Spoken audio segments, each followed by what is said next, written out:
I think probably the only other field I want to go through is like recently got solar panels installed at the house, and so it's one of those things I've been eyeing up for ages and ages, and then finally got enough money to kind of save up and put that down, and it's been amazing. So we've got solar panels and battery and stuff, and I think one of the things I actually tweeted this week about was the energy dashboard is great, but it's like almost like an hour behind kind of thing because it kind of collects that data up. So looking at a couple of people's posts and stuff like that, it's like, oh, you can just make your own kind of live dashboard. So ended up doing something like that. And there's a guy called Mark Brunty, or I think he's called Brunty on Twitter, and he had a couple of the dashboards for his energy stuff. So taking that as inspiration, and it's created something that's it's definitely not mobile friendly, but at least you can see kind of like when the solar kicks in versus when the battery it does and all of that sort of stuff. And using the Apex Charts cards, you can then get like night and day nice. labels and stuff like that. So it's been really cool that, yes, out of the box, here's what you've got for tracking your energy usage, but then you can then build your own stuff to suit you as well. And it's quite flexible enough for you to then use that to say, like, actually, can I literally now living by that chart to say, can I turn the dishwasher on now, or like the washing machine, and that's sort of interesting. thing. That was going to be sort of alluding to my next question. So you've got solar panels. Are you doing any automations based on, when you're generating more power than you're consuming from the grid? Have you thought about going down to that level yet? Yes. So quite a few of our appliances are still, it's relatively old, like maybe 5 to 10 years old. So they're quite dumb. But I've only got as far as to say, right, your batteries, as a notification, your battery's charged to say 85% and it's due to be finished charging in the next hour, let's say. So at least that's a kick for, you might want to turn something on like the dishwasher, washing machine on to use up some of the excess. And I've created a script where it's clever enough to know who's at home using the present stuff to say only send the notification to people at home, because if you're not there, what are you going to do, kind of thing.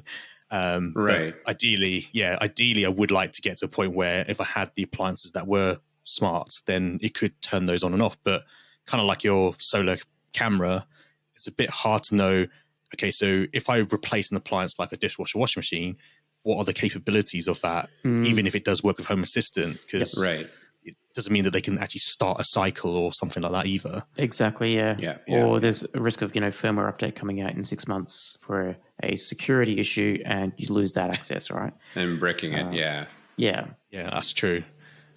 So I haven't got anything that actually automatically triggers to start something or use something right now, but that's the thing I'm kind of thinking of. And just looking at all of this, I've got a goal of trying to map out my minimum 50% of my electricity usage to a device, so I can see what at least minimum 50% of it is being used for this year. Look at this guy's put KPIs on his own house. Like, I want to have 50% of my devices tracked in Home Assistant individually. Wow, there you go. Do you get yourself a bonus? I can have an extra gadget next year if I reach my KPI. I know, right? Just give me an idea to talk to the wife as well. It's like, so SLAs, let's negotiate these right now. Danny's managed service for home. There you go, Paulus, give us a shout. So based on my kind of the two appliances, they're about maybe 5 years apart from each other.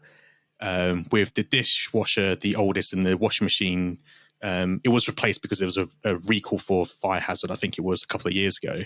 Right. Guess which one uses the most electricity out of the two? Oh, the brand new one, probably. That'll be the washing machine. Yeah. Phil? Dishwasher. It's the dishwasher. The dishwasher uses about 1.3 kilowatts in its normal cycle, and the washing machine was about 0.5.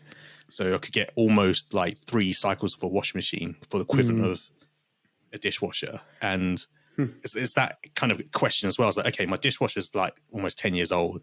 Would it be more efficient to replace it But talking to a couple of people on Twitter as well, it doesn't seem like that's the case. And like Rohan, you said, it's actually some of them uses more. I'm like, but surely not. It doesn't make sense. Yeah, it's at what cost too, right? So I don't know, like a dishwasher. Excuse me, a dishwasher. Let's say it's like $400. Well, great, for that $400. How much extra power consumption is going to take for that $400 to get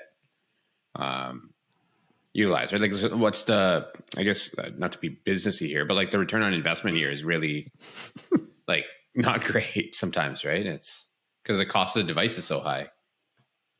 Yeah, that's another thing of calculating all of that stuff as well. It's just like I'm going to spend what £400 or £500 on a new appliance, and you're saving like 1 or 2p per cycle. Yeah. So it's frustrating though. The only reason why I guessed the dishwasher is I actually am monitoring my dishwasher power as well and washing machine, and I can definitely tell, just how much the dishwasher uses per day. But interestingly, and this is why I love like the Home Assistant dashboard now that we can see how much devices are using. So I have my Synology NAS. I put a power brick against that, put one against the dishwasher. I need to put stuff around like the TV and anything else, but the Synology uses the most power that I've got currently tracked. You could run the dishwasher on a hot cycle once a day, and the Synology would still use more energy than that. Wow. And I think the dishwasher, because it's probably got its own heating, I think it just takes cold water. They generally just take cold water, and then they have their own heating for the water inside it. That way you can get like hotter water than what your hot water servers can provide into the dishwasher. I believe that's how it works. At least that's how they work down under, at least, from what I believe. So that's probably why it's using up so much energy as well, right? It has to heat the water compared to just a washing machine that's just doing a cold cycle. So say our washing machine and dishwasher both only takes a cold feed. So interesting, I guess, yeah. So I mean, the washing machine you can set the temperature, but my dishwasher's so old it's just on off eco quick cycle, and literally that's it. And a delay timer, but yeah. But they both have to heat up their own water for it. Yeah,